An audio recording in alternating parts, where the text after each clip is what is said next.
Assalamualaikum warahmatullahi wabarakatuh. Perkenalkan, nama saya Muhammad Fajar Khoironi dari jurusan S1 Sosiologi dari kelas 2021C dengan NIM 21040564070. Di sini saya akan menyampaikan tugas ilmu politik yang berjudul Kebijakan Pemerintah Surabaya Terhadap Pandemi COVID-19. Dalam upaya pencegahan COVID-19, Indonesia telah menggalakkan berbagai upaya, yaitu salah satunya dengan vaksinasi, serta telah melakukan prokes di setiap daerah. Tak luput juga ada pun PSBB, PPKM yang terus berlanjut, dan juga menaati peraturan kesehatan yang telah diberikan oleh Nakes. Indonesia memiliki jumlah penduduk lebih dari 270 juta jiwa, di mana pada awal tahun 2020 merupakan gemparnya persebaran virus COVID-19. Pada awal tahun 2020 sendiri, Surabaya telah mencapai angka yaitu sebanyak 23.546 orang yang terinfeksi virus COVID-19 ini. Banyak sekali gunjingan dan hujatan untuk Pemkot sendiri telah didesak untuk menangani kasus persebaran virus COVID-19. Upaya pemerintah Surabaya tanggap COVID-19 dengan salah satu caranya yaitu pemerintah Kota Surabaya mulai merumuskan salah satu skema, yaitu kebijakan jangka panjang dalam upaya percepatan penanganan COVID-19. Wali Kota Surabaya menyebut infeksi COVID-19 di Indonesia, khususnya di Surabaya ini, saat ini masih fluktuatif dan dinamis, di mana naik turun jumlah orang yang terpapar virus COVID-19 ini masih belum bisa dikatakan stabil. Walaupun berbagai upaya pemerintah Surabaya telah melaksanakan vaksinasi, tetap saja banyak oknum-oknum yang tidak bertanggung jawab yang telah melanggar prokes. Tercatat, infeksi harian nasional masih pada angka 49.479 orang yang terinfeksi virus COVID-19. Serta tak luput juga Surabaya menyumbang catatan sebanyak 1.269 kasus baru. Wali Kota Surabaya Bapak Armuji mengatakan, perlunya kebijakan jangka panjang ini agar bisa hidup berdampingan dengan COVID-19. Pemerintah Surabaya telah menggalakkan vaksinasi massal untuk dosis pertama sebesar 1.461.771 warga yang telah divaksin untuk dosis pertama. Dan untuk dosis kedua sebanyak 756.227 orang yang telah tervaksin. Vaksinasi terus dilaksanakan dan dikebut oleh pemerintah Kota Surabaya hingga semua warga Surabaya dapat divaksinasi secara seluruhnya tanpa terkecuali. Wali Kota Surabaya Eri Cahyadi telah menggalakkan vaksinasi massal di spot-spot tertentu, salah satunya yaitu di Gelora 10 November, yang dimana menargetkan 30.000 vaksin yang telah diberikan oleh Ketua DPR RI Puan Maharani kepada warga Kota Pahlawan. Surabaya sendiri telah melakukan vaksinasi massal di titik-titik yang telah ditentukan oleh Bapak Eri Cahyadi. Pemkot Surabaya menggerakkan 500 tenaga kesehatan atau nakes. Ditambahi juga dengan relawan Surabaya memanggil yang siap membantu. Ini semua dilakukan demi percepatan pelaksanaan vaksinasi untuk seluruh warga Surabaya. Vaksinasi yang dilakukan oleh Pemkot Surabaya kali ini tidak hanya untuk masyarakat yang bekerja di pelayanan publik, maupun vaksinasi ini dilakukan untuk lansia, ODGJ, disabilitas maupun warga yang telah berumur 18 tahun ke atas.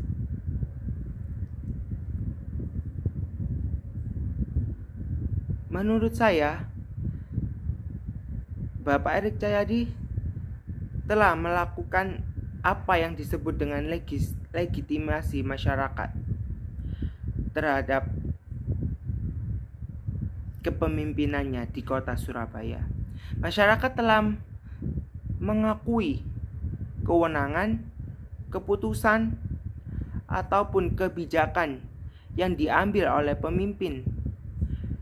Itu pun tak luput dari kerja keras Bapak Eri Cahyadi beserta jajarannya yang telah menggalakkan vaksinasi massal di Kota Pahlawan ini. Oleh sebab itu, Bapak Eri Cahyadi telah melakukan kewenangan sebagai seorang pemimpin. Beliau telah melakukan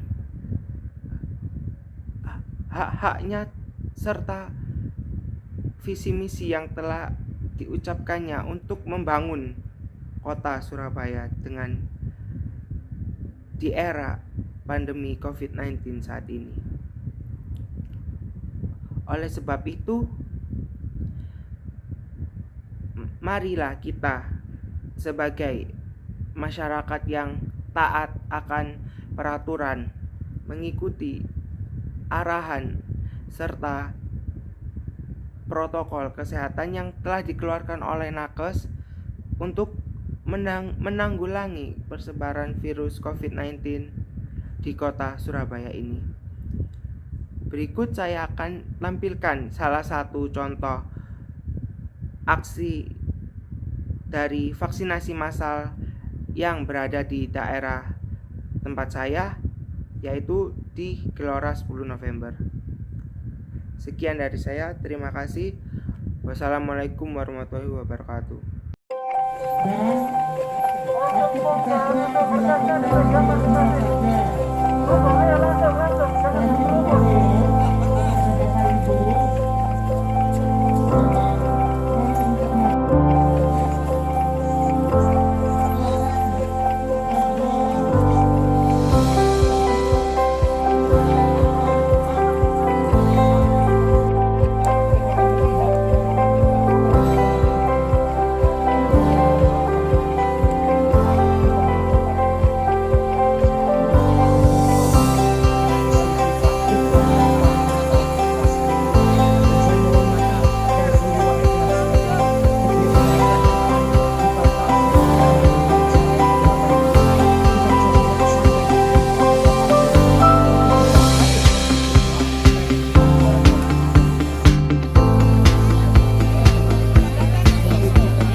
rasanya setelah divaksin, Mbak?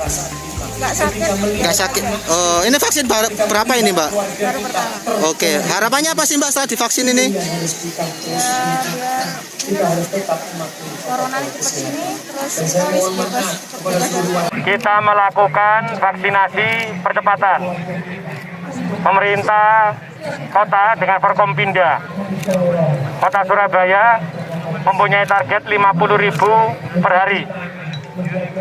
Dan hari ini ada nakes yang jumlahnya 500 hanya untuk menyuntik vaksin. Ada lagi 500 yang untuk screening. Sehingga satu kali gelombang kita melakukan penyuntikan 500 orang. Dan mulai jam 7:15 tadi, setengah 8 sampai setengah 9, 1 jam ini sudah 3.500. Kami yang semua ada di sini awalnya takut ada kerumunan, sehingga kita bagi waktunya. Jam 7 sampai jam setengah 10, gelombang kedua setengah 10 sampai jam 12, jam 12 gelombang lagi begitu. Ternyata dalam sekali suntik waktunya lebih cepat. Ini banyak yang belum datang. Karena apa kecepatan ini? Karena kecepatan ini bisa dilakukan karena dukungan semuanya dari Forkompinda dan dari relawan yang jumlahnya hari ini sudah 2.000 orang. Sehingga kita melakukan percepatannya sangat bisa dilakukan. Insya Allah target kita seluruh warga Surabaya sudah tervaksin 2 kali. Itu maksimal nanti target kita di bulan September atau Oktober. Sudah 2 kali semuanya.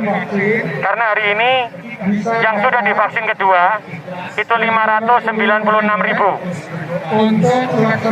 Yang vaksin pertama sekitar 930.000. Yang belum vaksin sekitar 1,1 juta. Sehingga kalau kita bisa 50.000, maka 20 hari yang belum vaksin sudah bisa kita sentuh semuanya. Nanti insya Allah ini adalah hari pertama. Kita lakukan nanti evaluasi terus-menerus. Jika ini nanti berhasil, karena warga Tambak Sari, Surabaya ini kan paling banyak. Nanti setelah ini kita lakukan evaluasi, maka nakes ini akan kita bagi. Ada di Korem, ada di Polres Tanjung Perak, ada di Polrestabes Surabaya, ada di Kejari Perak, ada di Kejari Surabaya. Nanti mungkin juga ada di Arhanud Kota Surabaya, ada di Jalan Tama. Kita nanti bagi, yang penting tidak ada kerumunan. Sehingga per wilayah nanti bisa kita lakukan. Tapi hari ini kita fokuskan dulu di sini sambil kita melakukan evaluasi. Gitu ya. Pak, soal lain Pak, mengenai kebutuhan oksigen yang ada di Surabaya ini apakah sudah mencukupi di rumah sakit seluruh Surabaya Pak? Kebutuhan oksigen sudah kita koordinasikan. Karena nanti yang melakukan itu sudah dikomunikasikan Dinkes dan Dinkes Provinsi. Jadi satu pintu nanti. Nanti insya Allah kan sudah ada dari kementerian juga sudah di-drop untuk masing-masing rumah sakit. Jadi tidak bisa daerah jalan sendiri-sendiri. Karena ini adalah satu kekuatan besar. Kita melihat adalah negara Indonesia dan Provinsi Jawa Timur dan Kota Surabaya. Jadi insya Allah kita akan selalu menguatkan dan bersinergi bagaimana kebutuhan oksigen bisa terpenuhi di semua kota Surabaya. Karena Surabaya bukan hanya warga Surabaya di rumah sakit ini, tapi warga Jawa Timur ada di rumah sakit Surabaya. Jadi istilahnya bagaimana kita menjadi satu bagian, tidak ada yang menang-menangan. Karena ini adalah pandemi, karena ini adalah musibah, bagaimana kita menjadi satu bagian yang tidak terpisahkan. Insya Allah hari ini yang di rumah sakit masih tercukupi. Tapi kita masih menghitung lagi yang kebutuhan yang melakukan isolasi mandiri, yang dilakukan sendiri yang masih butuh tabung. Ini masih kita harus data, karena kan tidak semua rumah sakit bisa menampung warga yang ada gejala COVID-nya. Tapi yang hari ini masih isolasi mandiri. Jadi mohon doanya sama teman-teman semuanya dan seluruh warga Surabaya, rumah sakit lapangan bisa kita operasionalkan hari ini. Ini tujuannya adalah satu, bagaimana warga Surabaya itu punya kekebalan tubuh, imunitas yang lebih untuk menghadapi COVID-19. Salah satunya adalah 70% ketika seluruh warga itu sudah divaksin, maka kemungkinan kita akan bisa terpapar COVID-nya kecil. Jadi tidak lagi resikonya besar. Itu yang kita lakukan. Karena itu kami dengan Forkompinda selalu berjuang habis-habisan bagaimana vaksin ini bisa kita lakukan semaksimal mungkin.